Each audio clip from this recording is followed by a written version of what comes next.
In this Elden Ring video, I'm going to be showing you my Spellthief build. This is a new game plus build that focuses on the use of the Glintstone Kris, which is one of the weapons that I really fell in love with when doing our daggers video.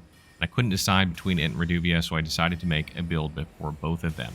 And the reason that this is a new game plus build is because essentially by the time you acquire this weapon, you have to complete Sorceress Sellen's questline, which is quite a ways into the game. There is a chunk of the game left that you could theoretically use this weapon on, but I think the vast majority of people will probably use it on a New Game Plus playthrough because they'll already have a build put together, etc. when they're, that far into the game. So let's take a look at the weapon Glintstone Kris. There's nothing truly amazing about the dagger itself. It has 110 critical rating, which is pretty average for a dagger, which is, more than most regular weapons in the game.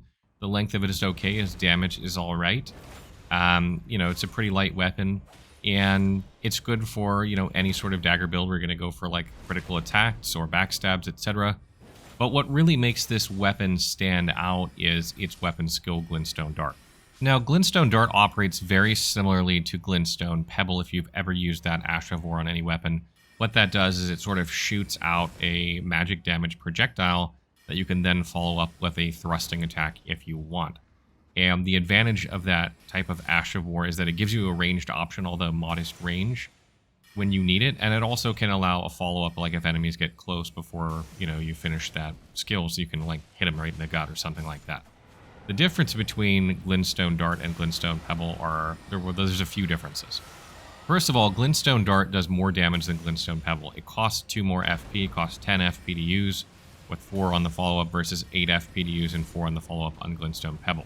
So you get a little bit more damage, but it's a little bit more expensive, but in my opinion, that's fine. Another additional difference is that Glintstone Dart can actually pierce through enemies and hit enemies behind your original target.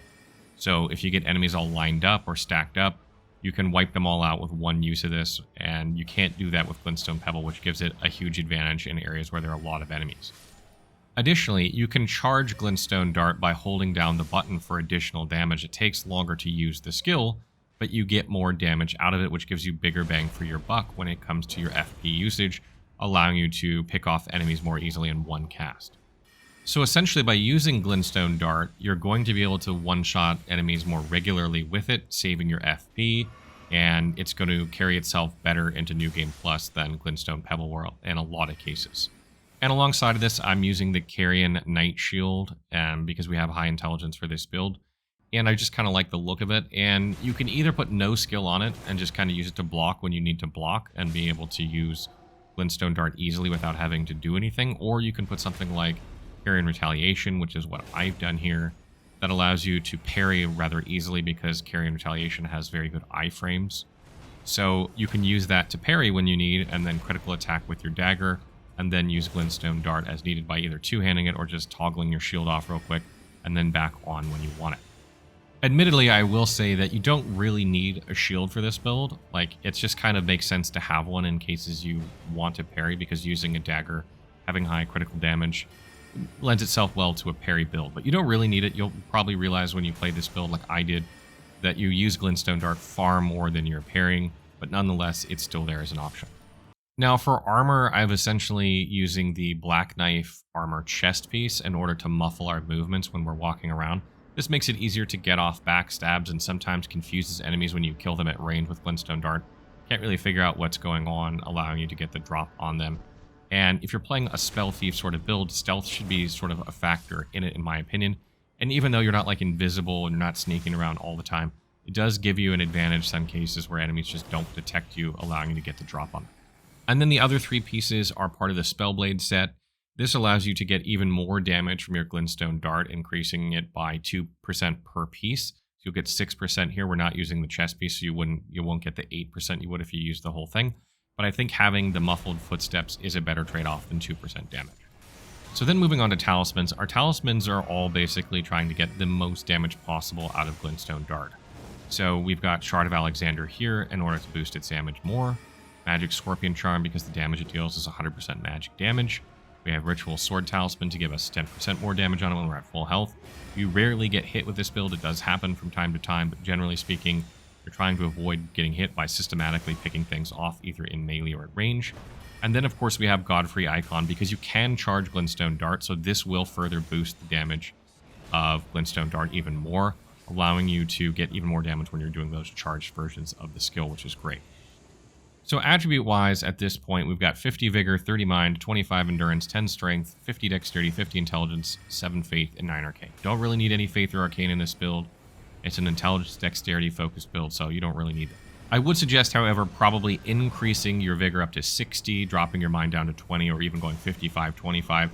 You don't have a lot of protection with this build. We're wearing very light armor unless you do some other variant where you wear heavier armor to give yourself more protection.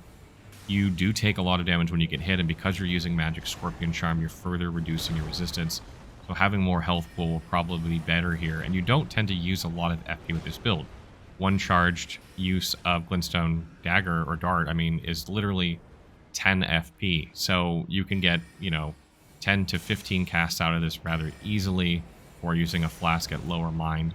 So that's not too bad in my opinion. So you might want to consider swapping those around a little bit. Endurance-wise, I don't really need a lot of endurance. You can either pump your endurance and try and go for a light build if you want, which kind of makes sense.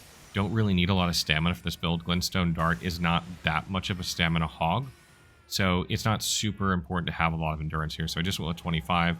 We'll probably drop this down a little bit, put some points in Vigor in mind. Strength is basically at 10 just to meet the requirements for the Carry Knight Shield that we're using. You don't need really any strength for this build. Even though the weapon itself does scale with strength, it does so very, very negligibly, and I wouldn't recommend worrying about strength to increase the damage of this weapon. And then we have 50 Dexterity and 50 Intelligence, rather good amounts of these. These both scale well up to 50, and in my testing, dropping Dexterity down a bit, increasing Intelligence actually came out worse. So your sweet spot for your weapon is right about here. From this point onward, though, Dexterity does perform better than Intelligence, so if you're just trying to get more melee damage, Dexterity might not be a bad way to go. But if you're trying to get more magic damage, you're trying to get more Glintstone Dart damage, or maybe you want to spell cast, and you'd rather take some points out of Dexterity here and put them into Intelligence so you can spell cast effectively if you want, that is definitely an option. You will lose out on some melee damage, but you will gain, the ability to cast spells more effectively, and your Glintstone Dart will deal more damage. Glintstone Dart's damage is only affected by Intelligence, not Dexterity. So if you really want to get more damage out of Glintstone Dart, but you want to sacrifice some melee damage, you can do that. Of course, that opens up the option to spellcast, which is probably better in the long run, but I find I don't really need it with this build. And when it comes to the Flask of Wonders physique, I have Magic Shroud and Cracked here in there, obviously, to give us more damage with Glintstone Dart and to increase our melee damage a bit. What else you put in there is kind of up to you. You can put the Intelligence one in there to give you more damage overall, or Dexterity to give you more melee damage. Stamina or Stamina Recovery are all good in there, but Magic Shroud and Cracked here is basically the non-negotiable one in there, and you'll probably want that. And when it comes to the Great Rune for this build, you're probably either going to use Godric's or Radahn's. You do have 6 stats you need some points in. Strength is just a couple, so it's really 5 stats. Still, that is on the majority side, so Godric's is probably good. If you want to use Radahn's, you're going to gain more stamina, FP, and health. All these are good for this build, but you don't really need more FP. You tend not to get hit, although, when you do get hit, you get hit hard, so that HP can be nice. And you don't really have stamina problems with this build. So I think Godric's is probably the better of the two, but you can use either that or Radahn. And one thing I want to mention before I wrap up this video is that you can play this as a dual wield build if you want and drop this shield. And the best way to do that is to either pair in the offhand with some, infusible dagger to the cold infusion so that you have similar scaling with dexterity, intelligence, and, keeping a similar stat spread that we have. Or you can use one of the, like the crystal knife or the ivory sickle. Both of those have very similar scaling to this weapon, allowing you to use them effectively in the offhand, and neither one of those daggers is particularly great on their own, but putting them in an offhand is probably the best way to use them, so those are also options that you can use. So that wraps up my Spellthief build. I hope you guys enjoyed this one. This is a ton of fun to play. It's a very strong build. It has a little something for everyone. It's got some range, it's got good critical attack, you can parry with it, and it just gives you a really good setup so that you can tackle whatever you're facing, and magic damage is a particularly good damage type in Elden Ring.